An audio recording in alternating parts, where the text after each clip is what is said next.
अस्सलाम वालेकुम स्टूडेंट्स, आज हम करेंगे अपने यूनिट 1 का एक्सरसाइज 1। इस एक्सरसाइज में लिखा है if you are asked to select another topic for the story from the following list which one should you choose. आपसे ये कहा गया है नीचे कुछ ऑप्शंस लेके कि अगर इस स्टोरी का जो नाम है वो आपको बदलने के लिए कहा जाए तो आप जो नीचे दिए गए टॉपिक्स हैं इनमें से कौन सा टॉपिक इसके नाम के तौर पर देंगे। पहला टॉपिक है हमारे पास beautiful friends are a blessing, जो अच्छे दोस्त हैं वो रहमत होते हैं। ऑप्शन बी है अ ब्यूटीफुल फॉरेस्ट, या खूबसूरत जंगल। और ऑप्शन सी है a friend in need is a friend in deed, दोस्त वो जो मुसीबत में काम आए। और जो ऑप्शन डी है वो है अ काइंड बियर, एक मेहरबान बियर। तो इनमें से कौन सा ऑप्शन जो है उसको आप सही जवाब के तौर पे चूज़ करेंगे। तो हमारा सही जवाब ऑप्शन सी है, a friend in need is a friend in deed, यानी दोस्त वो जो मुसीबत में काम आए। स्टूडेंट्स, नेक्स्ट हम करेंगे एक्सरसाइज 2, और एक्सरसाइज 2 है विकेबलरी यानी वर्ड्स मीनिंग। यहाँ एक कॉलम में आपको वर्ड्स दिए गए हैं और दूसरे में मीनिंग्स, लेकिन जो मीनिंग्स हैं वो जंबल ऑर्डर में हैं, तरतीब में नहीं है। आपने क्या करना है कि असल लफ्ज़ के सामने उसका असल मीनिंग्स लिखना है। लेकिन मैं आज आप क्या करूँगी आपके साथ कि मैं इस एक्सरसाइज 2 को वर्ड्स को और मीनिंग को एक्सप्लेन करूँगी आपके साथ, और इसे आप खुद होमवर्क के तौर पे खुद कंप्लीट करेंगे। यानी मैं वर्ड्स का भी आपको उर्दू तर्जुमा बताऊँगी और मीनिंग्स का भी। जब आपको उर्दू मीनिंग आती होगी इन वर्ड्स की तो आपके लिए इनको फाइंड आउट करना ज़्यादा आसान हो जाएगा कि किस लफ्ज़ का असल मीनिंग क्या है। तो चलें शुरू करते हैं। पहला लफ्ज़ है हमारे पास सिंपैथेटिक। सिंपैथेटिक मीन हमदर्द। Next nature lovers. Nature lovers से मुराद वो लोग जो फितरत से कुदरती चीज़ों से प्यार करते हैं उनको कहते हैं nature lover. Next one is curious. Curious mean जानना, ख्वाहिश रखना किसी चीज़ को जानने की, मुतजस्सिस होना। इसके बाद है वॉन्डर्ड। वॉन्डर्ड मीन घूमना फिरना लेकिन बगैर किसी मकसद के, फजूल में इधर उधर मारे मारे फिरना, उसको इंग्लिश में हम वॉन्डर्ड कहते हैं। अगला लफ्ज़ है डेंस। डेंस मीन घना। इसके बाद लफ्ज़ है नंबर 6 पे इन वेन। इन वेन का मतलब है बेकार, यानी आपने कोशिश की और वो बेकार गई, ज़ाया गई।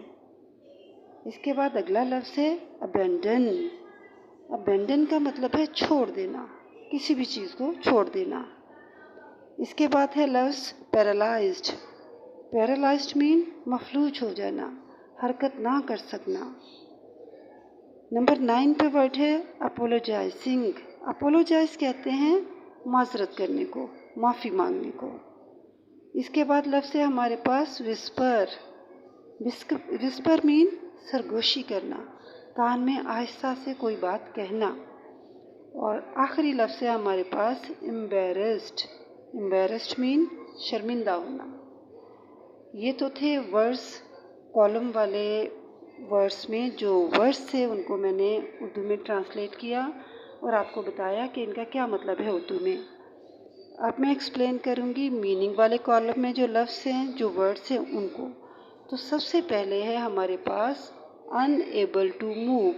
अनएबल यानी काबिल ना होना किस चीज़ के, मूव करने के, यानी हरकत ना कर सकना। तो गौर कीजिए कि एक दूसरे कॉलम में किस लफ्ज़ के मीनिंग मैंने यही बताया था कि हरकत ना कर सकना, तो वो लफ्ज़ इसके साथ मैच होगा, यानी उस लफ्ज़ का असल मीनिंग ये होगा unable to move.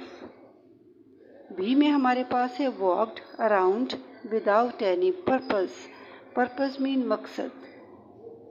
Walk around घूमना, विदाउट एनी पर्पस बग़ैर किसी मकसद के घूमना फिरना। तो थोड़ा सा जहन पे जोर डालिए और याद कीजिए कि वहाँ पे दूसरे कॉलम में कौन सा लफ्ज़ था जिसका मैंने सेम यही मीनिंग बताया था। तो इसका मतलब है उस लफ्ज़ का असल मीनिंग ये है, क्योंकि इस अगला लफ्ज़ हमारे पास है विदाउट एनी सक्सेस।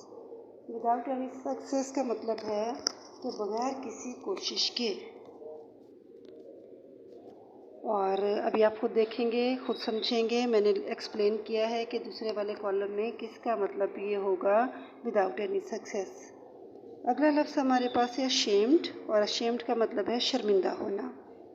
इसके बाद ई में हमारे पास है सेइंग सॉरी, मुआज़रत करना, माफ़ी मांगना, सॉरी कहना। तो कॉलम दूसरे वाले वर्ड्स वाले कॉलम में मैंने बता दिया था आपको कि इस लफ्ज़ का मतलब सेइंग सॉरी है। एफ में हमारे पास है स्पीक वेरी सॉफ्टली, यानी बहुत आहिस्ता से बोलना, सरगोशी करना, हल्के से आराम से कोई बात कहना।